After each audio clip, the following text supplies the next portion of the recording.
አሜሪካና እስራኤል በኢራን ላይ እየወሰዱ ያለው ጣምራም ጥቃትም የአሜሪካም የእስራኤል ዜጎችን ጥቅሞችን ሰላም ያደርጋል፣ የመካከለኛው ምስራቅን የፖለቲካ ነውጥን ጋብ ያደርገዋል፣ በኢራን ለግማሽ ምዕተ ዓመታት የዘለቀው አምባገነን አስተዳደርን ያስወግዳል፣ በምትኩስ ዲሞክራሲን ስርዓትን ያመጣል የሚሉ ጥያቄዎችም እያስተናገደ ይገኛል። በአሜሪካው ሙዝሪ ካንሳስ ሲቲ ዩኒቨርሲቲ መምህር የሆኑት ማይክል ሃድሰን በሰጡትም አስተያየትም ሰሞነኛው ድርድር ኢራን የዩራኒየም ንጥረ ነገሯን ከአገሯ አውጥታ በሌላ አገር እንድታጎለብት ከስምምነትም ተደርሶ የኢራኑ ልዑካን ለአገራቸው ባለስልጣናት ስለተደረሰው ስምምነት በኢራን ውስጥ ገለጻ ለማድረግ ለአሜሪካም ጥያቄ ምላሽን ለመስጠት በተዘጋጁበት ወቅት አሜሪካም ከእስራኤል ጋር የከፈተችው ጸረ ኢራን መጠነ ሰፊ ጥቃት ዋነኛ ዓላማውና ጉዳዩ ስለ ኒውክሌር ቦምብ ማምረት አለማምረትም ሳይሆን የመካከለኛው ምስራቅ ነዳጅን አሜሪካ ለመቆጣጠር መሻቷ ነው የሚል ግምታቸውን ሰንዝረዋል። ማይክል ሃድሰን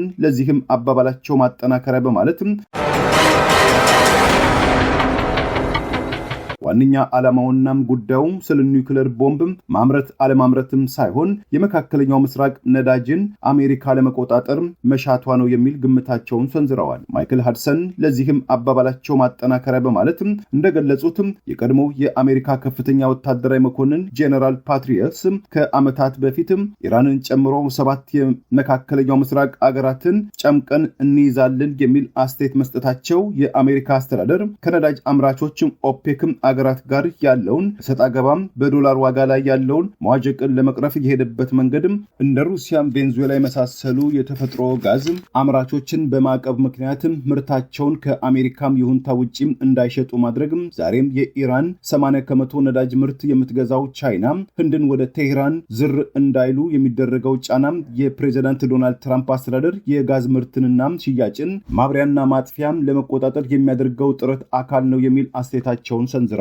የተባበሩት መንግስታት ቻርተር አገራት ለጦርነት እንዴት መንቀሳቀስ እንዳለባቸው በሚደነግገው አንቀጹ ላይ አንድ አባል አገርም ከሌላው አገር ድንገተኛ ጥቃት ሊደርስብኝ ነው የሚል ስጋትም ሲገባው ራሱን ለመከላከል ክተት ሰራዊት ሊል ይችላል ይላል። በሌላ በኩል ከተባበሩት መንግስታት ይሁንታም ሲያገኝ ወደ ጦርነት ይገባል ይላል።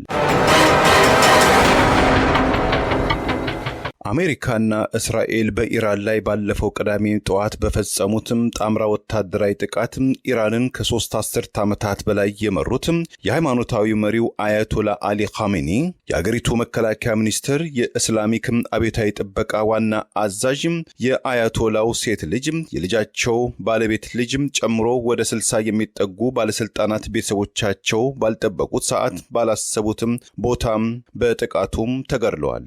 በኢራን ላይ ወሰደው ጣምራ ዘመቻም ይቀጥላልም ተብሏል። የአገሪቱ ፕሬዝዳንት ሞሰድ ፓዛኪም የ86 ዓመቱ አያቶላም ግድያን በሙስሊሞች ላይ በተለይ በሺያ ሙስሊሞች ላይ የተቃጣም ቀጥተኛ ጦርነት ነው።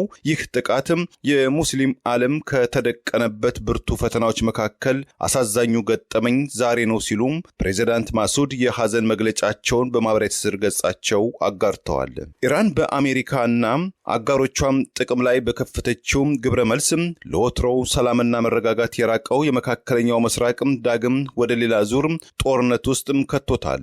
ጦርነቱን በመደገፍ በመቃወም አስተያየቶች በአራቱም የዓለማችን ማዕዘናት የተሰሙ ሲሆን የኢትዮጵያ አየር መንገድን ጨምሮ በርካታ ዓለም አቀፍ አየር መንገዶች ወደ መካከለኛው ምስራቅ የሚያደርጉትን ከ15000 እስከ 20000 የሚደርስ በረራዎችን አቋርጠዋል። ከተጀመረ 5 ቀናት ባስቆጠረው ለሳምንታት ይቀጥላል በተባለው የአሜሪካ የእስራኤል ጸረ ኢራን ዘመቻ የቱሪስቶችም ተጓዦች ዋነኛ ማረፊያ የሆኑትም እንደ ዱባይ፣ ዶሃና አቡዳቢ የመሳሰሉትም ታዋቂ አውሮፕላን ጣቢያዎች ደንበኞቻቸውን ማስተናገድም አቋርጠዋል። ኢራን፣ ኢራቅ፣ እስራኤል፣ ዮርዳኖስ፣ ኩዌት፣ ሊባኖስ፣ ኦማን፣ ኳታር፣ ሳውዲ አረቢያና የተባበሩት አረብ ኤሚሬት የአየር ክልላቸውን ለጊዜው ዝግ በማድረጋቸው በ10 ሺዎች የተቆጠሩ ተጓዦች ካሰቡበት ቦታም ሳይደርሱ በመካከለኛው ምስራቅ ውስጥ አጣብቂኝ ውስጥ ገብተዋል። ጦርነቱን በመሸሽ ታዋቂው የዕቃ ማጓጓዣ የኮንቴነር ዕቃ አመላላሽ ሜዲትራኒያን ሺፒንግ ካምፓኒ ኤምኤስሲ ጨምሮ በርካታ ዕቃ-ጫኝ መርከቦችም ካለፈው ሰኞ ጀምሮ ወደ መካከለኛው ምስራቅ ወይም ከመካከለኛው ምስራቅ የሚያደርጉትን የካርጎ አገልግሎት ማቋረጣቸውን አስታውቀዋል። በርካታ ዕቃ-ጫኝ መርከቦችም እንዲሁ ለደህንነት በማለትም አላስፈላጊና የራቀ የባህር መስመርን ለመጠቀም መገደዳቸውንም ተናግረዋል። በጤነኛው ቀን ከ100 እስከ 150 መርከቦችም ከነዚያ መካከል ወደ 80 የሚጠጉት ነዳጅ ጫኝ መርከቦች የሚጓጓዙበት የዓለማችን 20 ከመቶ ያህል የነዳጅ ዘይትና የተፈጥሮ ጋዝ የሚጓጓዝበት የሆርሙዝም ስርጥን ኢራን በመዝጋቷ አሊያም መርከቦችን ከኢራን የሚሳኤልና የድሮን ጥቃት መሸሽን በመምረጣቸው ነዳጅ አምራቾች የመካከለኛው ምስራቅ አገራት በቀን 550,000 በርሜል የምታመርተው ሳውዲ አረቢያ፣ ኳታር፣ ኢራቅ፣ እስራኤል ነዳጅ የተፈጥሮ ጋዝ ማውጣትም በማቋረጣቸው በአካባቢውና በዓለም አቀፍ የነዳጅ አቅርቦት እናም ዋጋ ላይ ከፍተኛ ስጋትም ጨምሯል። በቀጠናው ድፍድፍ ነዳጅ በማምረትም ሁለተኛ ደረጃ ላይ የምትገኘው ኢራቅም በቂ የነዳጅ ማከማቻና ወደ ውጪ አገራት የሚደረገው የነዳጅ አቅርቦት መስመር በመስተጓጎሉ ኢራቅም ለጊዜው እጆቿን አጣጥፋም ሁኔታዎችን ለመጠባበቅ መገደዷን የሀገሪቱ መንግስትም አስታውቋል። ከኢራን በተሰነዘሩ የነዳጅ ማውጫዎችና ነዳጅ ጫኝ መርከቦችም ጥቃት ሳቢያም የሆርሙዝም ሰርጥ መዘጋትም ያሰጋትም ከቀጠናው ከፍተኛ ነዳጅ ሸማቾች መካከል አንዷ የሆነችው ቻይና ኢራን ሰርጡን እንድትከፍት የተለያዩ ዲፕሎማሲያዊ ጫናዎችን ብታደርግም የጦርነቱ ዋና አበጋዝ የሆኑት የአሜሪካው ፕሬዝዳንት ዶናልድ ትራምፕ የአሜሪካ ባህር ኃይል በባህረ ሰላጤው ለሚንቀሳቀሱ የነዳጅ ጫኝ መርከቦችም እንደ አስፈላጊነቱ ወታደራዊ አጀባ እንደሚያደርጉ ቃል ቢገቡም በየሰዓቱ የሚለዋወጠው በትንሹም 15 የመካከለኛ ምስራቅ አገራትን በቀጥታም ሆነ በእጃዙር ያናወጠው ሰሞንኛው ጦርነት ላይ ቤንዚን ለማርከፍከፍ የቆረጠ የመካከለኛው ምስራቅ አገር እስከ አሁን አልተሰማም። የራሳቸው የነዳጅ ዘይትና የተፈጥሮ ጋዝም የሌላቸው በአብዛኛው በመካከለኛው ምስራቅ አገራት ላይ ጥገኛ የሆኑትም እንደ ኢትዮጵያና የኤስያ አገራትም የነዳጅ ክምችት ምን ያህል እንዳላቸው ባይታወቅም በነዳጅ ምርትም እጥረትም የነዳጅ ዋጋም ከጨመረም ቀድሞውኑ በኑሮ ውድነትም ወገቡ የጎበጠው ሸማቹ ህዝብ ለተጨማሪ የኑሮ ውድነት መጋለጡም አይቀሬ እንደሆነ እያስጠነቀቁ ይገኛሉ። የእስራኤል መከላከያ ሚኒስትር እንደገለጸው ከአሜሪካ ጋር በሚወሰደው ጣምራ ጥቃት በማዕከላዊና ምዕራባዊ ኢራን የሚገኙ የአየር መቃወሚያዎች ላይ ያነጣጠረ መሆኑን የገለጸም ሲሆን የአሜሪካው ፕሬዝዳንት ዶናልድ ትራምፕ የአስተዳደራቸው ዋነኛ ግብ እስከሚሳካ ድረስ በሙሉ ኃይል ዘመቻው ይቀጥላል ማለታቸው ጦርነቱ የቀናት ሳይሆን የሳምንታት አሊያም የወራት ሊሆን እንደሚችልም ተሰክቷል። አሜሪካና እስራኤል በኢራን ላይ በሚያንጎደጉዱት የቦምብና የሚሳኤል ውርጅብኝ አሜሪካ ብቻዋን ካለፈው ቅዳሜም ጀምሮ 2000 ወታደራዊ ኢላማዎችን ማጥቃቷን ብትገልጽም በሲቪሊያኖች ላይ የደረሰው ሞትና አካለ ጉዳት ግን እየጨመረ መምጣቱም ተስተውሏል። ከኢራን የወጡ መረጃዎች እንደገለጹት የሟቾችም ሰው ቁጥር ወደ 1045 ከፍ ያለ ሲሆን እስራኤል አፍቃሪ ኢራን ከሆነው የሊባኖስ ታጣቂ ቡድን ሂዝቦላ ለተቃጣባት ጥቃት ምላሽ በማለትም ሰኞ ዕለት በወሰደችው ወታደራዊ እርምጃም በሊባኖስ ዋና ከተማ ቤሩት ውስጥም ከ30 በላይ ሰዎች መሞታቸውን 149 ሰዎችም መቁሰላቸውን የሊባኖስ የዜና አገልግሎትም ዘግቧል። የእስራኤሉ መከላከያ ሚኒስትር ኻቴዝ በሰጡት አስተያየት ሂዝቦላ በእስራኤል ለሚፈጽመው ጥቃት ዋና ጸሐፊው ናሚን ቃስሚን ጨምሮ ኢላማ ውስጥ ወድቀዋል። ሂዝቦላም ከፍተኛ ዋጋም ይከፍላል። የኢራኑ አያቶላ መንገድን የሚከተል ማንኛውም ሰው መጨረሻው ወደ ሲኦል መሸኘት ብቻ ነው በማለትም አስጠንቅቀዋል። የሊባኖስ ጠቅላይ ሚኒስትር ናኦፍ ሳላም በበኩላቸው ከትላንት በስቲያ በሰጡት መግለጫ ሂዝቦላ በእስራኤል ላይ የፈጸመው ጥቃት ኃላፊነት የጎደለው እስራኤል ከሊባኖስ ጥቃት ሊደርስብኝ ይችላል ለሚል የተሳሳተም ስሌት በመጋበዝ የሊባኖስም የደህንነትና ሰላምን ከጥያቄ ውስጥ የሚከት በመሆኑ ሊባኖስ ዳግም ወደ ሌላ ዙር ጦርነት ውስጥ እንዳትገባም የተቻለን ሁሉ እናደርጋለን። ከዚህ ጥቃት ጀርባ ያሉ የሂዝቦላን ታጣቂዎች ለሕግ እንዲቀርቡ የሊባኖስን እና የሊባኖሳውያን ደህንነትን እንዲጠበቅም ሁሉንም ጥረት እናደርጋለን በማለት በማህበራዊ ትስስር ገጻቸው አጋርተዋል። በሺዎች የተቆጠሩ ሊባኖሳውያን ጥቃቱን በመስጋትም ቀያቸውን ለቀው የተሰደዱ ሲሆን በ10 ሺዎች የሚቆጠሩ እንጀራ ፈላጊ ኢትዮጵያን ወገኖችም እጣ ፈንታቸው ምን እንደሆነም ለጊዜው አልታወቀም። በመካከለኛው ምስራቅ በሚገኙ የአሜሪካና እስራኤልም ሸሪኮች ላይ ጥቃት መፈጸሟን የቀጠለችው ኢራን በሳውዲ አረቢያ ዋና ከተማ ሪያድ የሚገኘውን የአሜሪካ ኤምባሲና የአሜሪካ የስለላ ተቋም ሲአይኤን ቢሮን አጥቅታለች። በተባበሩት አረብ ኤሚሬት ዱባይ የሚገኘው የአሜሪካ ቆንጽላ ለጊዜው ስራውንም አቁሟል። በኳታር የሚገኘው የአሜሪካ አየር ኃይል ቤዝ እንዲሁም ሰሞነኛው የኢራን ጥቃትን ሙከራም የደረሰበት ሲሆን የኢራን አብዮታዊ ጥበቃም ዛሬ ባወጣው መግለጫ በአካባቢ የሚገኙ ወታደራዊና ኢኮኖሚያዊ መሰረተ ልማቶችም ሙሉ በሙሉ እናወድማለን ሲልም ዝቷል። በኢራን ወታደራዊ ጥቅሞች ላይ ማንኛውም ወታደራዊ እርምጃ እንደሚወስዱ ያስጠነቀቁት የአሜሪካው ፕሬዝዳንት ዶናልድ ትራምፕ የኢራን ባህር ኃይልን ከጥቅም ውጭ የማድረግ ዘመቻ አንዱ አካል መሆኑን የገለጹም ሲሆን ዛሬም ከወደ ስሪላንካም ከተሰራጨ ዜናም ለማወቅ እንደተቻለው ንብረትነቱ የኢራን ባህር ኃይል የሆነ አንድ መርከብ በህንድ ውቅያኖስና በደቡባዊ ስሪላንካ ባህር ዳርቻ ላይ እየተጓዘም ሳለም ከሰርጓጅ መርከብ የተቃጣም ሳይሆን እንዳልቀረ በተገመተ ጥቃት 30 ሰዎችም ሲተርፉ 140 የመርከቡ አባላት ግን የገቡበት አለመታወቁም ተገልጿል። ሮይተርስ የዜና አገልግሎት የስሪላንካ ምንጮችን ጠቅሶ እንደዘገበው መርከቡ በሰርጓጅ መርከብ ሳይመታም እንዳልቀረም ተገምቷልም ብለዋል። አሜሪካና እስራኤል ወደ ጸረ ኢራን ጦርነት ውስጥ የገቡትም የኢራን ቦለስቲክም የጦር መሳሪያም የኒኩሌር ቦምብም የድሮን የማምረትን አቅምን ለማዳከም አሊያም ሙሉ በሙሉ ለማስቆም እንደሆነ ቢገልጹ በአሜሪካና በኢራን መካከል በኦማን አሸማጋይነትም እርቀ ሰላም ለማውረድ ጥረትም እየተደረገ ባለበት ወቅት ፕሬዚዳንት ዶናልድ ትራምፕ የሴት ልጃቸው ባለቤትም ልዩ አማካሪያቸው እና በኢራን መካከል የተደረገው ድርድር ከዚህ ቀደም በአሜሪካው እና በኢራን መካከል ከተደረገው ድርድሮችም በአይነቱና በይዘቱም በተለይ በፕሬዚዳንት ባራክ ኦባማ ዘመን ከተደረሰው ስምምነት የተሻለ ነው የሚል አስተያየት በኦማኑ የውጭ ጉዳይ ሚኒስትር ባዲር አቡ ሳኢድም ለአሜሪካ መገናኛ ብዙሃን በተነገረበትም አንድ ቀን በኋላ የአሜሪካው ፕሬዚዳንት ዶናልድ ትራምፕ የእስራኤሉን ጠቅላይ ሚኒስትር ቤንያሚን ናታንያሁን ገፋፍተው ወደ ጦርነቱ መክተታቸው ብዙዎችን እያነጋገረም ይገኛል።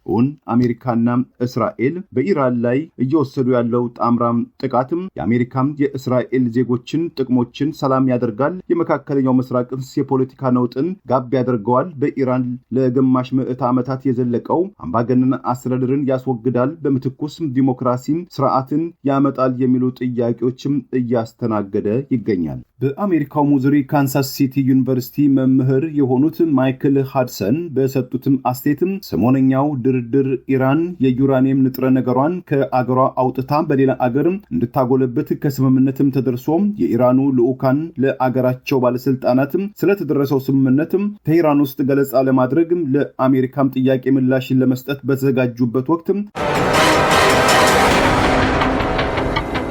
አሜሪካም ከእስራኤል ጋር የከፈተችው ጸረ ኢራን መጠነ ሰፊ ጥቃትም ዋነኛ ዓላማውናም ጉዳዩም ስለ ኒውክሌር ቦምብም ማምረት አለማምረትም ሳይሆን የመካከለኛው ምስራቅ ነዳጅን አሜሪካ ለመቆጣጠር መሻቷ ነው የሚል ግምታቸውን ሰንዝረዋል። ማይክል ሃድሰን ለዚህም አባባላቸው ማጠናከሪያ በማለትም እንደገለጹትም የቀድሞው የአሜሪካ ከፍተኛ ወታደራዊ መኮንን ጄኔራል ፓትሪየትስ ከዓመታት በፊትም ኢራንን ጨምሮ 7 የመካከለኛው ምስራቅ አገራትን ጨምቀን እንይዛለን የሚል አስተያየት መስጠታቸው የአሜሪካ አስተዳደር ከነዳጅ አምራቾችም ኦፔክም አገራት ጋር ያለውን ሰጣ ገባም በዶላር ዋጋ ላይ ያለውን መዋዠቅን ለመቅረፍ የሄደበት መንገድም እንደ ሩሲያም ቬንዙዌላ የመሳሰሉ የተፈጥሮ ጋዝ አምራቾችን በማዕቀብ ምክንያትም ምርታቸውን ከአሜሪካም ይሁንታ ውጪም እንዳይሸጡ ማድረግም ዛሬም የኢራን 80% ነዳጅ ምርት የምትገዛው ቻይና ህንድን ወደ ቴህራን ዝር እንዳይሉ የሚደረገው ጫናም የፕሬዚዳንት ዶናልድ ትራምፕ አስተዳደር የጋዝ ምርትንና ሽያጭን ማብሪያና